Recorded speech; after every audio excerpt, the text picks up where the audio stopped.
बच्चों, मैं लाली वर्मा और आप देख रहे हैं class 11th Hindi one shot series, जिसमें आप देखने वाले हैं, जिसमें आप पढ़ने वाले हैं क्लास 11th इलेक्टिव हिंदी। जी हाँ, मैं बात कर रही हूं कक्षा 11वीं ऐच्छिक, जिसमें आपकी पाठ्य पुस्तिकाएं हैं अंतरा, अंतराल और अभिव्यक्ति माध्यम भाग 1।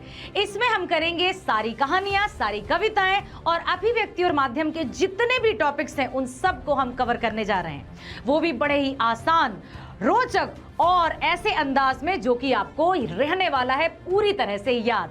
अब आपको हिंदी बोरिंग नहीं, इंटरेस्टिंग लगने वाली है।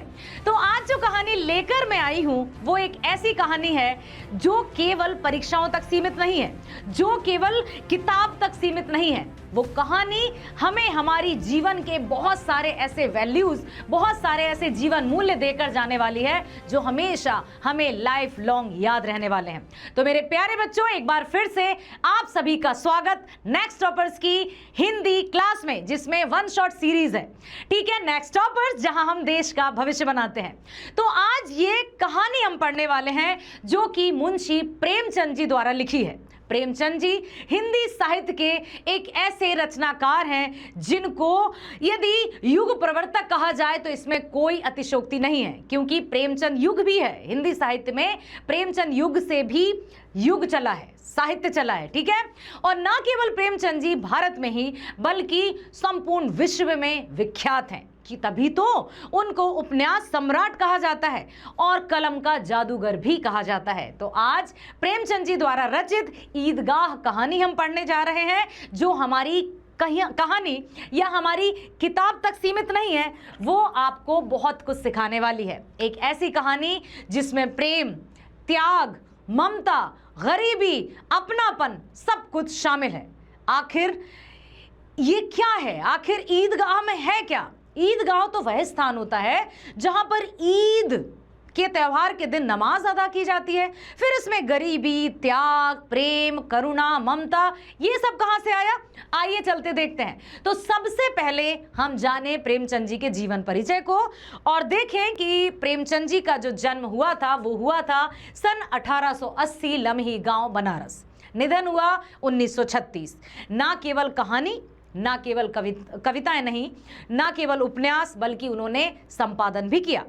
तो कहानी और उपन्यास की यदि हम बात करें तो सेवा सदन, प्रेमाश्रम, रंगभूमि, कायाकल्प, निर्मला, गबन, कर्मभूमि, गोदान, ये सब उनके उपन्यास हैं। कहानी सोजे वतन, मानसरोवर जो कि 8 खंडों में है, गुप्तधन। प्रसिद्ध कहानियां कफन, पूस की रात, पंच परमेश्वर, बड़े घर की बेटी, नमक का दारोगा, ईदगाह जो कि हम पढ़ने जा रहे हैं, 2 बैलों की कथा जो कि आपने 9th में पढ़ी थी। अच्छा, आपका तो कोर्स भी होगा, है ना। निबंध हैं कुछ विचार, विविध प्रसंग। संपादन हंस, जागरण, माधुरी, मर्यादा। प्रमुख सम्मान, उन्हें हिंदी साहित्य का उपन्यास सम्राट और कलम का सिपाही कहा जाता है। जैसा अभी मैंने आपको बताया, सन 1880 से 1936 इनका जीवन काल रहा। अब हम चलते हैं पाठ की तरफ। आखिर ईदगाह पाठ में मेन कैरेक्टर कौन है? हीरो कौन है भाई? नायक कौन है? कौन है इसका हीरो? इसका हीरो है एक छोटा सा 5-7 साल का एक बच्चा जिसका नाम है हामिद।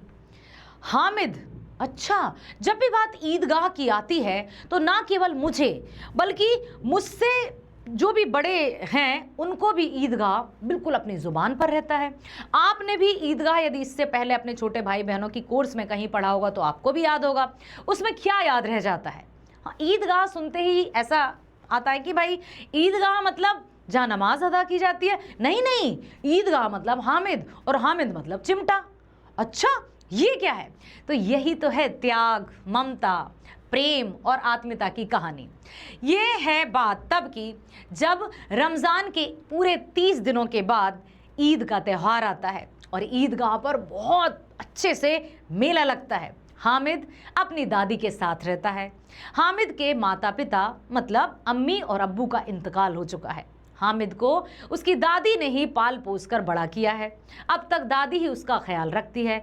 दादी के प्रति हामिद का स्नेह भी अपार है, भरपूर है। ये कब समझ में आया? अभी देखिए। तो इसमें रमज़ान के 30 दिनों के बाद आती है और सब बड़े खुश हो जाते हैं।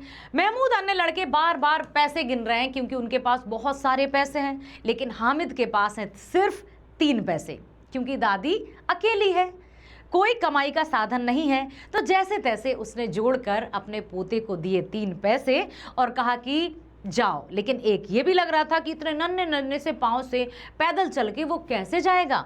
लेकिन हामिद ने अपनी दादी को विश्वास दिलाया, दादी अम्मा आप चिंता ना करो, मैं अपने दोस्तों के साथ चला जाऊंगा और जल्दी ही वापस भी आ जाऊंगा। इस तरह से वो आया। अब चला जाता है। गांव के सभी लड़कों के हंसते खेलते हामिद शहर पहुंचता है। पहले अदालत, कॉलेज, क्लब, घर आदि की बड़ी बड़ी इमारतें आई। फिर हलवाइयों की दुकान आई। आहा, हलवाइयों की दुकान आते ही तो मज़ा आ गया। कहीं जलेबी दिख रही है, कहीं गुलाब जामुन, कहीं मिठाई, कहीं मीठी सिवैयाँ, मज़ा आ गया। अब बच्चे तो खाने की तरफ दौड़ेंगे ना, लेकिन ऐसा नहीं हुआ। फिर क्या हुआ? हाँ, अब क्या देखते हैं कि एक के बाद एक पंक्तियां लगी हैं। यहाँ अमीर गरीब का कोई भेदभाव नहीं, सब मिलकर एक साथ नमाज अदा कर रहे हैं, झुक रहे हैं, फिर एक साथ खड़े हो जाते हैं। भाईचारे का बहुत ही सुंदर दृश्य है यहाँ उपस्थित। नमाज के बाद सब आपस में गले मिलते हैं। बच्चे मिठाई खिलौनों की दुकानों की ओर जाते हैं। वहीं हिंडोला भी था। हिंडोला मतलब ये भाई झूला। किस किस ने झूले झूले हैं? खतरनाक वाला। माय गॉड, मुंबई में आप गए हो? इमेजिका गए हो? इमेजिका में तो क्या भाई, ऐसा लगता है कि ओह क्या होगा क्या होगा। तो वहाँ सब कुछ है। और जैसे अपने जब भी आपके मेले लगते होंगे, जैसे भोपाल में उत्सव मेला लगता है, भोज मेला लगता है, बड़े बड़े मेले में झूले आते हैं, तो तरह तरह के झूले आते हैं, ऐसे भी लगे हैं। सब लोग इधर उधर जाकर खूब मज़े कर रहे हैं, आनंद से कुछ खा रहे हैं, कुछ झूल रहे हैं। बहुत बच्चे खूब मज़े से, महमूद, मोहसिन, नूरे, सम्मी चक्करों का मज़ा लेते हैं। परंतु हामिद बेचारा दूर खड़ा रहता है, वो नहीं झूलता। वह अपने 3 पैसों में से एक भी पैसा व्यर्थ के चक्करों में खर्च नहीं करना चाहता। क्यों? बच्चे खिलौनों की दुकान से सिपाही खरीद रहे हैं, भिश्ती खरीद रहे हैं, वकील खरीद रहे हैं। हामिद को इन मिट्टी के खिलौनों के लेने में कोई दिलचस्पी नहीं है, कोई इंटरेस्ट नहीं था, क्योंकि उसको पता है ये टूट गया, गिरेगा और टूटेगा। इसलिए उसने ये सब भी नहीं खरीदे। कोई रुचि नहीं। रुचि नहीं मतलब कोई इंटरेस्ट नहीं है ना, रुचि, क्योंकि ये गिरते ही चकनाचूर हो जाते हैं। ये देखो आप। फिर क्या हुआ? खिलौनों के बाद बच्चे मिठाई की दुकान से क्या क्या खरीदने लगे? हाँ, गुलाब जामुन, रेवड़ियाँ, सोहन, हलवा। आहा, मजा आया। हामिद तू खाएगा, तू खाएगा, बस दिखा दिखा के खाए जा रहे। बच्चे हैं भाई। पर हामिद कुछ भी नहीं खाया, केवल ललचाती नजरों से देखता रह जाता है। वहीं कुछ लोहे के गिलट, नकली गहने आदि बेचने की भी दुकानें थी। हामिद वहाँ जाता है और देखता है कि अच्छा यहाँ तो कुछ है, चिमटा भी है ना। तो फिर रुक जाता है, सोचता है कि दादी जब तवे पर रोटियां सेकती हैं तो उसका हाथ जल जाता है, क्यों ना वह दादी के लिए चिमटा ले ले। हामिद के साथ ही मिठाइयाँ खा रहे हैं, छबील पर सब शरबत पी रहे हैं। उसे इस बात का बहुत बुरा लग रहा था कि वे लोग उससे काम तो करा लेते हैं, पर मिठाई के लिए किसी ने पूछा भी नहीं। पूछा भी तो मजाक की दृष्टि में, खाएगा और खुद खा जा रहा है। बड़ा बुरा लगा बच्चे को। ठीक है, अब उसने दुकानदार से चिमटे का मूल्य पूछा, तो दुकानदार ने कहा कि ये चिमटा 5 पैसे का है। हामिद ने कहा कि लेकिन मेरे पास तो सिर्फ 3 पैसे हैं। तो उसने कहा 3 पैसे में दोगे? 3 पैसे में दोगे भाई? अब हामिद ने, तो दुकानदार ने चिमटा दे दिया। हामिद ने चिमटे को लेकर कंधे पर इस प्रकार रखा मानो बंदूक रखी हो। ओहो, बंदूक रख गया यार, बिल्कुल बेहतरीन तरीके से चल रहा। अब जितने भी उसके दोस्त थे, जितने भी उसके फ्रेंड्स थे, उनके पैसे खर्च हो गए खाने में, झूला झूलने में, फिर ये खिलौने लेने में, मिट्टी के खिलौने। अब उनके पास पैसे नहीं बचे। हामिद अकड़ के चलता है बिल्कुल ऐसे जैसे बंदूक रखी हो और निकलता है। मोहसिन और महमूद ने उनके चिमटे का यह कहकर मजाक उड़ाया कि हैं ये लिया है, ये कोई खिलौना है, देखो हमारे पास तो सिपाही है, हमारे पास तो वकील है। ऐसे करते करते कहने लगे। तो हामिद ने बताया कि खिलौने ही तो हैं, जैसे कंधे पर रखे तो बंदूक, हाथ में लिया तो फकीरों का चिमटा, मंजूरे का काम भी देता है और तुम सबके लिए खिलौनों की जान भी निकाल सकता है। मेरा ये खिलौने, ये जो तुम्हारे जो खिलौने हैं ना, जिनको तुम बड़ा समझ रहे हो, इन सब की 1 सेकंड में जान भी निकाल सकता है, इनको तोड़ भी सकता है और सबका इसका बाल भी बांका नहीं होगा। सम्मी चिमटे को लेने के लिए हामिद को अपनी वो 2 आने की खंजरी देना चाहता है, लेकिन वह नहीं बदलता। एक कहता है, अरे मेरा ये ले लेना, तुम ले लो ना, ये चिमटा मुझे दो। वो तो ना ना ना, मुझे नहीं चाहिए, इसका मैं क्या करूँगा, ये तो गिरेंगे और टूट जाएंगे, 1-2 दिन खेलोगे और फिर खराब हो जाएंगे। चिमटे ने सब लड़कों का मन मोह लिया। अब देखो बेटा, इससे एक और बात समझ में आती है कि हमारे पास जो होता है, हमारे पास जो है ना, हमें उसकी वैल्यू करना चाहिए, क्योंकि दूर के ढोल हमेशा सुहावने लगते हैं। बट आपको रिमाइंड ये रखना है याद कि all the glitters are not gold. हर चमकने वाली चीज़ सोना नहीं होती। जो हमारे पास है, हमें उसके गुणों को, उसकी क्वालिटी को समझना है। तो हामिद ने अपने चिमटे की वैल्यू समझी, तो बाकी सब भी कहने लगे, अरे अरे, पर अब कोई चाह कर भी चिमटा नहीं खरीद सकता था, क्योंकि अब उनके पास तो पैसे ही नहीं बचे। और हामिद बड़ा अकड़ कर चल रहा है, चलना भी चाहिए। अब क्या करें, मेले से दूर भी आ गए। तब मिन्नतें करके हामिद का चिमटा देखते हैं और अपना अपना खिलौना उसे दिखाते हैं। रास्ते में महमूद को भूख लगी तो उसके पिता ने उसे खाने के लिए केले दिए, जिनमें से उसने हामिद को भी खिलाए, क्योंकि अब चिमटा जो हाथ में लेकर देखना था। हामिद, तुम्हारा चिमटा दो ना, अच्छा केले खा लो, थोड़ी देर के लिए रखने को तो दे दो ना। ऐसे करके उन्होंने लिया। अन्य मुंह ताकते रह गए, क्योंकि महमूद हामिद के चिमटे से बहुत प्रभावित हुआ और बहुत ही अच्छा भी लगा। 11 बजे ये लोग गांव पहुंचे। मोहसिन की बहन ने उसके हाथ से भिश्ती छीन लिया और छीनते ही ये खिलौने मिट्टी के ना, सारे खिलौने टूट गए। नूरे का वकील भी मिट्टी में मिल गया। हामिद के हाथ में चिमटा देखकर दादी ने उससे पूछा, ये चिमटा कहाँ से आया? हाँ, कहाँ से लाया तू ये चिमटा? दादी ने तो ये कल्पना भी नहीं की थी कि जो 3 पैसे हामिद को दे रही हैं कि वो कुछ खा ले, उतनी दूर बेचारा नंगे पांव पैदल चलते गया। पांव भी थक गए होंगे, लेकिन ना तो उसने कुछ खाया और ना ही कुछ खिलौने लिए, बल्कि लाया तो क्या, अपनी दादी के लिए रोटी सेंकने के लिए चिमटा। तो उसने बताया कि ये 3 पैसे जो आपने दिए थे ना दादी, मैं उससे खरीद कर लाया हूँ। दादी को गुस्सा आ गया कि मेले में जाकर कुछ खाने पीने की जगह तुझे ये चिमटा लाना था, क्यों लाया तू चिमटा? क्यों तुझने कुछ खाया नहीं? कुछ खाना चाहिए था ना। ऐसे गुस्सा होने लगी। वो तुम रोटी सेकती हो ना, तो तुम्हारी उंगलियां जल जाती हैं, बस इसलिए मैं चिमटा लेकर आया। इतना सुनकर दादी ने अपने बच्चे को गले से लगा लिया।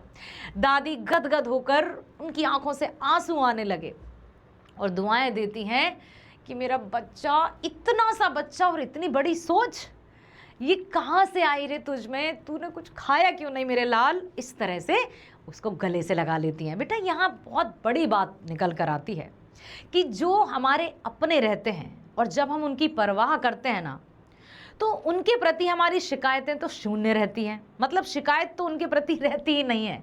जिनकी हम परवाह करते हैं, जिनसे हम प्यार करते हैं सच्चे दिल से, तो उनके प्रति हमारी कोई शिकायत नहीं, ठीक है, कुछ भी नहीं। बस हम सिर्फ ये चाहते हैं कि हम उनके लिए क्या कर सकते हैं। और उस छोटे से बच्चे ने भी हमें यही सिखाया कि खा लेगा थोड़ी देर, फिर क्या होगा, खिलौने खरीद लेगा, टूट जाएंगे, क्या ही हो जाएगा। लेकिन उसे अपनी दादी की तकलीफ दिखी। यहाँ दिखाया है अनकंडीशनल लव। इतना प्यारा प्यार कि हम सबको सीख दे गया उस छोटे से बच्चे के माध्यम से। अब हम चलते हैं प्रश्न उत्तर पर। मिठाई ना खरीद पाने पर हामिद अपने आप को कैसे समझाता है? देखो, बच्चा है यार, कोई भी खाने की चीज़, तुम भी जैसे कुछ भी देखोगे। पानी पूरी किस किस को पसंद है? पानी पूरी पसंद है ना? गोलगप्पे, हाँ, किस किस को पसंद है? तुम्हें पसंद है ना? तो जैसे ही पानी पूरी कहीं भी दिखती है ना, कितना भी हमारा पेट भरा हो, पानी पूरी खाने के लिए तो मज़ा आ जाता है, खा ही लेते हैं यार। आहा, तीखी तीखी आंसू आ रहे हैं, लेकिन हम खा रहे हैं। खाने का किसको मन नहीं करता? तो लेकिन फिर भी उसने अपने आप को समझाया। जब हामिद के सारे साथी जो दोस्त थे वो मिठाइयाँ खरीद रहे थे, हामिद को दिखा दिखा कर खा रहे थे, लेकिन हामिद ने किताब में मिठाइयों की बुराइयों के बारे में पढ़ा था कि मिठाई इधर इधर रखोगे तभी तक स्वाद है, जैसे ही पेट में गई पेट की ऐसी तैसी कर देती है। हाँ, हमारे स्वास्थ्य के लिए, हमारी हेल्थ के लिए बहुत बुरी है। तो उसने किताब में पढ़ा था, इसलिए उसने खुद को समझा दिया कि भाई नहीं नहीं, दांत सड़ जाएंगे, कीड़े मकोड़े हो जाएंगे, इसलिए मुझे तो मिठाई नहीं खाना, ऐसे समझा दिया। जब इनकी जवान चटोरी हो जाएगी तो घर से पैसे चुरा कर खाएंगे, घर वालों की मार भी खाएंगे। किताब में झूठी बातें थोड़ी लिखी होती हैं, मेरी जबान तो कभी खराब नहीं होगी, मेरे दांत तो कभी खराब नहीं होंगे, इसलिए मैं तो नहीं खाता। दूसरा आया, हामिद ने खिलौने क्यों नहीं खरीदे? चाहता तो बच्चा, मन तो हुआ था ना, कितने सारे खिलौने रहते हैं, कितने सारे खिलौने रहते हैं। कभी कभी तो मैं मार्केट जाती हूँ ना, ध्यान से सुनना, चुपचाप से बता रही हूँ, जैसे छोटे छोटे जो मिनिएचर्स रहते हैं ना, छोटी सी कबर्ड, छोटा सा फ्रिज, छोटी सी गोदरेज, छोटा सा मतलब कुछ भी जो सामान रहता है, मैं कहती हूँ मुझे ये खरीदना है। हाँ, मेरा तक मन ललचा जाता है, सच्ची कह रही हूँ, कोई सुन ना ले, सच में कह रही हूँ, ऐसा होता है और होता है, सच में होता है। ठीक है, अभी मैं बताऊंगी, एक दिन आपको लेकर आऊंगी, साइकिल लेकर आई हूँ मैं इतनी सी छोटी सी, और एक गन लेकर आई हूँ, है ना, जैसे चिकारा भाई चलाते हैं ना, वैसे एक गन भी लेकर आई हूँ, बबल्स वो लेकर आई हूँ। मतलब मुझे बहुत अच्छा लगता है, मन हो जाता है कि खिलौने खरीद लेते हैं। लेकिन हामिद ने नहीं खरीदे, बच्चा होकर भी नहीं खरीदे। हामिद को अपनी गरीबी का एहसास था, उसे पता था, मतलब जब हमें अपनी स्थिति पता हो तो तभी तो कहा है ना कि जेते पाँव पसारिए तेती लंबी खौर, जितना हमारे पास है उतने ही हमें शौक भी रखना है। हाँ, धीरे धीरे अपनी चादर को बढ़ाते जाएंगे तो पाँव भी हम पसारते जाएंगे, और सपने हमेशा बड़े रखना है। तो असमय वह प्रौढ़ बुद्धिमान बन गया था, मतलब छोटा सा था लेकिन बड़ों की तरह समझदार हो गया था। खिलौने तो 4 दिन का खेल है। चिमटे को एक दुकान पर देखकर उसे ख्याल आया कि दादी जब रोटी सेकती है तो उसके हाथ जल जाते हैं, फिर भी मुझे रोटी बनाकर खिलाती है, इसलिए उसने खिलौने नहीं खरीदे और वो चिमटा खरीदकर अपनी दादी को देता है। ईद के दिन गांव के बच्चे क्यों प्रसन्न थे? भाई, रमज़ान का जो महीना रहता है जिसमें 30 दिन रोज़े रहते हैं, जिसमें निराहार और निर्जला उपवास किया जाता है, व्रत किया जाता है, व्रत, और फिर 30वें दिन जो है वो ईद होती है, मीठी ईद। टोपी से लेकर जूते तक एकदम नए सब पहनते हैं। लेकिन हामिद चूंकि निर्धन था, दादी अकेली थी, तो वो पुराने ही कपड़े पहनकर भी खुश हो जाता था, कोई शिकायत नहीं यार।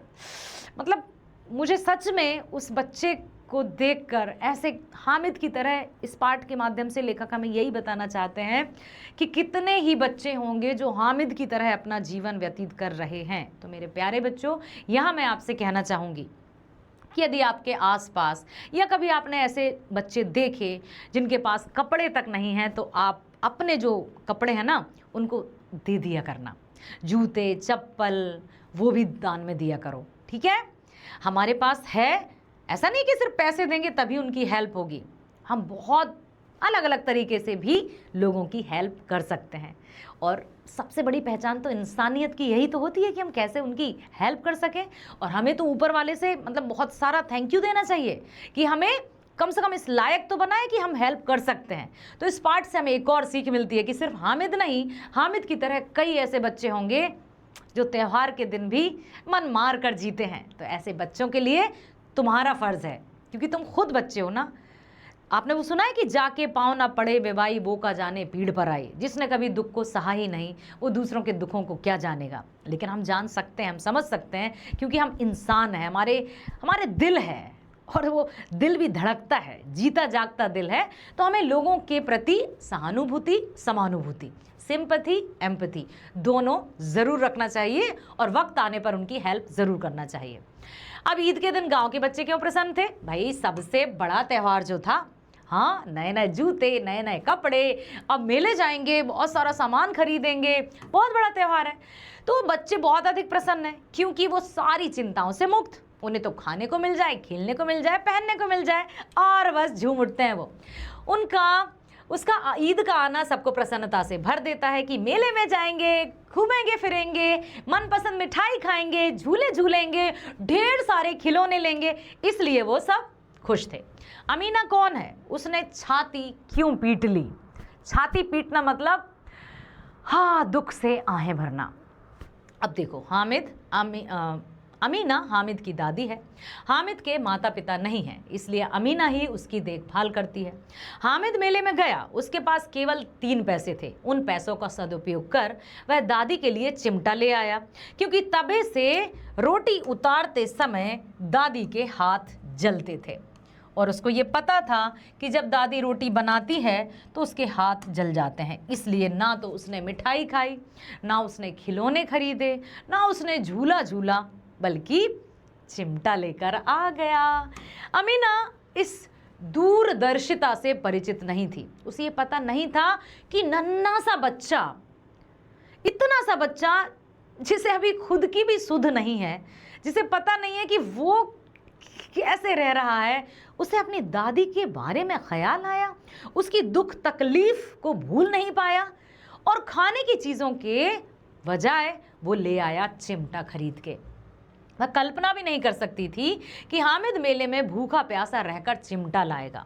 अतः उसने छाती पीटकर हामिद की नासमझी पर दुख प्रकट किया और उसको गले से लगा लिया और बहुत सारा मतलब उसके प्रति लाड़ और पुचकारने लगी उसको कि बेटा तू क्या है, मतलब सोचो चिमटा कौन लाया, उसके प्रति उसके मन में कैसे भाव हैं। चिमटा हामिद लेकर आया था, किसके लिए? दादी के लेकर। बिल्कुल अभी आप यही बताएंगे कि हम उसकी दूरदर्शिता समझदारी से बहुत प्रसन्न है, उसमें निडरता है, तर्क शक्ति भी है, क्योंकि उसके दोस्त कह रहे हैं ये क्या चिमटा लेकर आया, उसने बता दिया, सबको तर्क दिए, सबको रीजन दिए कि अच्छा तुमने ये भिश्ती, ये वकील, ये मिट्टी के खिलौने खरीदे, मेरा चिमटा तो कंधे पे रखो बंदूक, और बहुत सारे खेल अकेला खेल जाता है, एक भी यदि चिमटे की मार तुम्हारे खिलौने पर पड़ गई ना तो सबके सब चकनाचूर हो जाएंगे, लेकिन मेरा चिमटा कभी नहीं टूटेगा।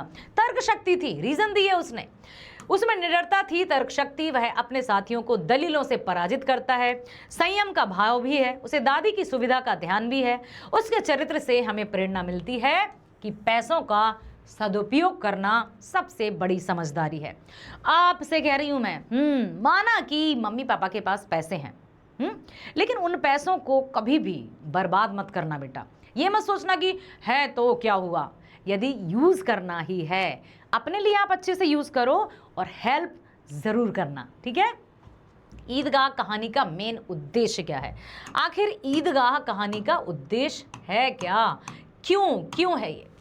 तो इस कहानी के माध्यम से लेखक ने बड़े सुंदर ढंग से एक मुस्लिम गरीब परिवार के साथ शहर में होने वाले मेले, यथार्थ और व्यापक चित्र प्रस्तुत किया है। मतलब सच्चाई को बताया है कि जब कोई निर्धन व्यक्ति रहता है उसकी सोच कैसी रहती है, वह किस तरह से ना अपने कपड़ों पर ना खाने पर ध्यान देता है, बल्कि उसकी क्या बेसिक नीड्स हैं, आधारभूत आवश्यकताएं हैं क्या, सिर्फ उनको ही वो पूरा करने में लगा रहता है। साथ ही मेले में भिन्न भिन्न वस्तुओं को देखते हुए एक पितृविहीन अनाथ बच्चे की मानसिकता और विवशताओं को भी बहुत ही मार्मिक तरीके से लेखक ने यहाँ पर प्रस्तुत किया है।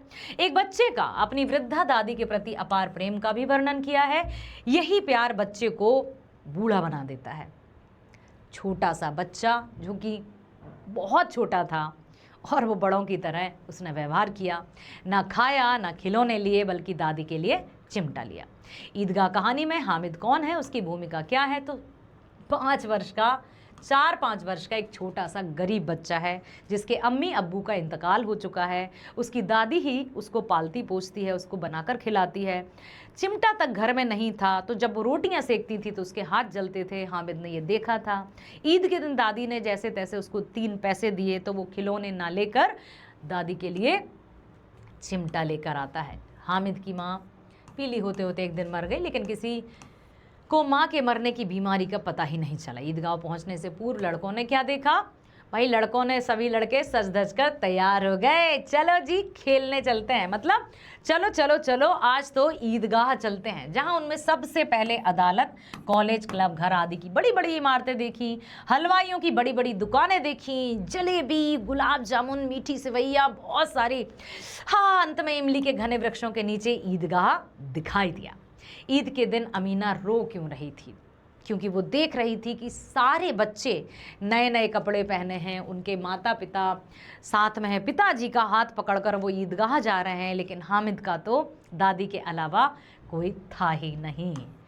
अनाज का दाना तक नहीं। आज ईद के पर उसके पास पोते हामिद को देने के लिए मात्र 3 पैसे ही हैं और कुछ नहीं। इसी व्यवस्था के कारण वो रो रही थी। तो मेरे प्यारे बच्चों, ये थी ईदगाह कहानी। मैंने कहा था ना, ये सिर्फ परीक्षाओं तक सीमित नहीं है, ये सिर्फ किताब तक सीमित नहीं है, ये हमें अपने जीवन जीने के तरीके को भी बताती है कि इंसान में इंसानियत का होना कितना आवश्यक है। इंसानियत के लिए याद रखिएगा, परोपकार की भावना, दया की भावना, करुणा की भावना, ममता की भावना, प्रेम की भावना, सहायता की भावना, ये होना बहुत ज़रूरी है। यदि हमें ईश्वर ने इतना समर्थ बनाया है कि हम दूसरों की सहायता कर सकें, तो अपने आप पर बहुत अच्छे से विश्वास रखते हुए परमपिता परमेश्वर का आशीर्वाद प्राप्त करते हुए, उनको थैंक यू देते हुए जितना बन सके अपनी तरह से हेल्प करना चाहिए जो नीडी पीपल्स हैं, ताकि उनके चेहरे पर भी हम स्माइल ला सकें। सबसे बड़ी खुशी हमें तभी मिलती है जब हमारे कारण कोई खुश रहता है। तो बच्चों, बने रहना, इसी तरह से हम हर एक कहानी को पढ़ेंगे। ठीक है, चलो bye bye, thank you so much, all the best.